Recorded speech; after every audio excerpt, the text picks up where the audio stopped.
Okay guys, before I start my video, I'm going to ask you a question. I have asked this in a video in the past, in the comments, but I'm going to ask it in the actual intro of the video. If you could have any character to come into the game, be it Telltale character or comic book character, what character would it be as an S-class character that has not already got an S-class character? Now, you could also pick someone who was an RTS original character, so someone like Romanov or even like Michelle, these sort of characters, or would it be like a comic book character like the Negans, Michonnes, or maybe a Telltale character? You know, there are some Telltale characters that haven't been represented, you know, your Lilies, or maybe even season ones, the Katyas, McKennies, you know. Do tell me in the comments, or you can reply to the very top comment because I will ask that as a top comment. Do stick with the video, guys. I have got 2 weapon upgrades to claim. They are just basic weapon upgrades to claim near the end of the video if you want to check those out as well. But here it is. Here's my thoughts on spending coins, because I get this asked quite a lot.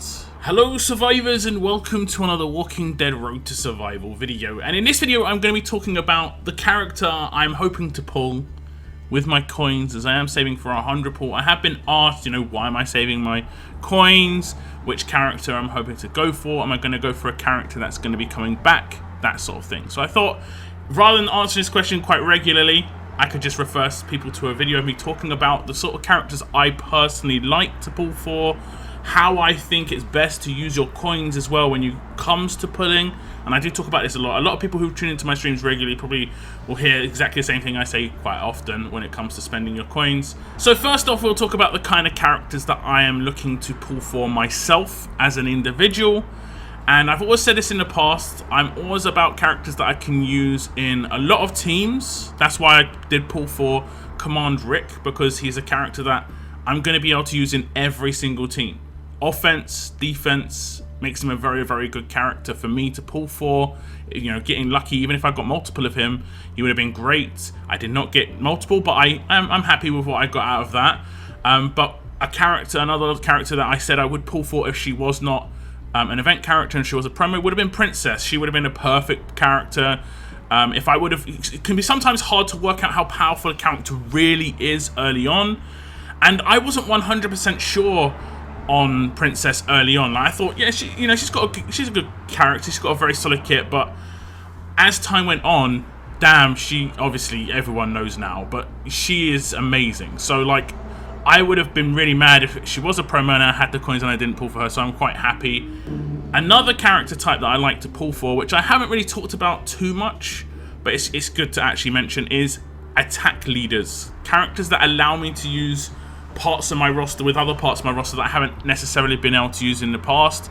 I don't really like pulling for defense team characters because I kind of want to use the character that I pull for, and I don't pull too often. If I pulled a lot, you know, I would have pulled for someone like Jackie.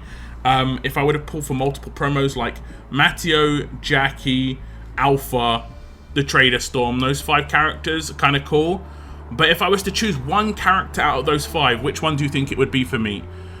If you think about what I just said, I don't pull for defense team characters so much, so that's Jackie gone. The Trader to a certain extent too.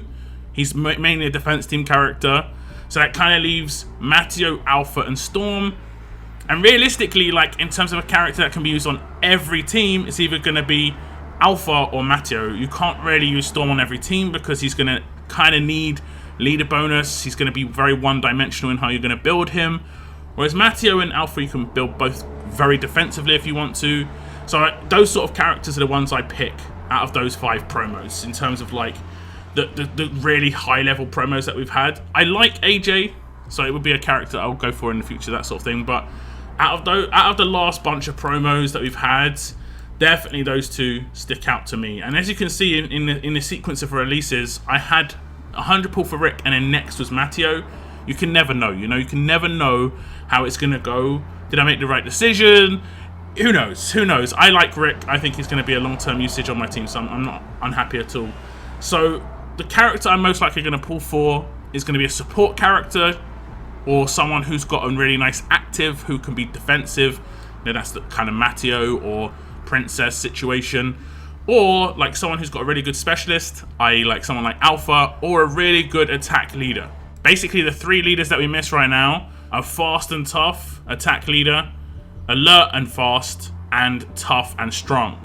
The percentage leads and AP on attack. If a good one of those comes out, that's going to be an instant pull for me, like if I've got the coins, because I want to be able to use those characters together, and that's something I don't have at the moment. I want to be able to utilize, you know, Arav and Priya together in the same team without actually getting leader bonus. I want to be able to put Heng Yen and Krista in the same team together. That would be pretty cool. I think that'd be pretty nice. So that's the sort of character I want to pull for. Just to say again, someone who's got a good active that you can make quite defensive if you want to use on every team. Someone who's got a very good specialist skill, kind of alpha-like. Obviously not going to be alpha. And lastly, an attack leader, pretty much. And it's something to mention because it's not going to be alpha. Like, she will come back on the wheel eventually. Like, if we go to the promo wheel right now, you can see the promo is Storm. We haven't got a returning character right now. But let's say the returning character was Matteo, or Matteo, however you want to pronounce it. So, Matteo's on the wheel as a returning character. The difference between pulling for Matteo and pulling for Storm here is what you get out of your pulls. And this is how I would spend your coins. This isn't how I necessarily spend mine. This is just how I advise other people to spend theirs. If you're going to spend yours, if you're going to do pulls, never do single pulls. Don't do 10 pulls, really. You do see me doing 10 pulls. Now, the difference, this is why I said this isn't how I spend mine. I'm a YouTuber. I do things for entertainment as well as for progress. And I do 10 pulls for characters that I like. Generally, Telltale characters for entertainment and for videos and content. I do get things back off of doing this content. Obviously, YouTube advertising pays my bills, so it makes sense in my sort of circle of life, as it were. But for you as an actual RTS player, doing 10 pulls is not massively beneficial. You could get lucky, but the best thing to do for a returning character is 40 pulls minimum, in 40 pull batches, because you get the most pulls, you know, the most bang for your buck. I haven't calculated it for a long time, but I've always told people this. For a 40 pull, you get 7 free pulls. So let's just quickly calculate that. If we do 250 times 40 minus 8,200 divided by 250. 7.2. So there's 7.2 pulls that you don't pay for on a 40 pull if you were to do 40 single pulls. So it's always more beneficial to do a 40. Now, when it comes to returning characters as well, for every 20 pulls you get 200 shards. So that's also why I recommend doing 40 pulls. You know, 2 times multiples of 20, you're going to get 400 shards guaranteed. You could get lucky in the pull itself. You're not going to get the 2 times chances that you get on a first turn character like Storm here, but you are going to get shards guaranteed and some bonus shards probably with the 30% rate. 30% rate is still the same in there with the collection items, so you're going to get those shards there. And again, like I said, you could get lucky. That legendary feature recruit drops down to 0.2%, but you still could get lucky with the 0.6% between the two. When it's a character that first comes out, this is where things change up a little bit in terms of my strategy, and this is why I save for 100 pulls. I want to pull for the new character, and I want to do 100 pull. Because as you can see right now, I'm 97 more to receive these bonus items because I have got Survivors Club, but that's why I'm doing my 1 pulls. I have not been lucky with Survivors Club at all, so 1 pulls are just not the way it's going for the S-Class era for me. But if you do 100 pulls, you get a 5-star guaranteed. That might not seem like a lot, but if you are going for the character, you need 2 of these guys. Unless you get really lucky with the S-Class, you need 2 of these guys. You need to max them out at 6 stars. You need to hand them in with another 6,000 collection items. So you want to try and get your hands on that. If you go back and look at my 100 pull for Rick, and I'll try and put like a little tab up in the top corner somewhere, that's how it worked for me. You did see me debate whether to continue pulling based on how much I pulled and what I got out of it, but it was worthwhile. I worked out it's always worthwhile doing a 100 pull if you've already done like 40 in terms of what you're going to get out of it. The guarantees is always worthwhile. Look at the guarantees on anything. Crates, pulls, anything. The guarantees are the most important thing.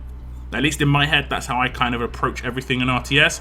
The guarantees are generally bad, but that's why I don't pull and open stuff, you know? Like, if you go to the offer section, when I look at offers like this, you know, especially in the featured section, this is the worst section. When I look at an offer like this, the Supreme Crate's the best one.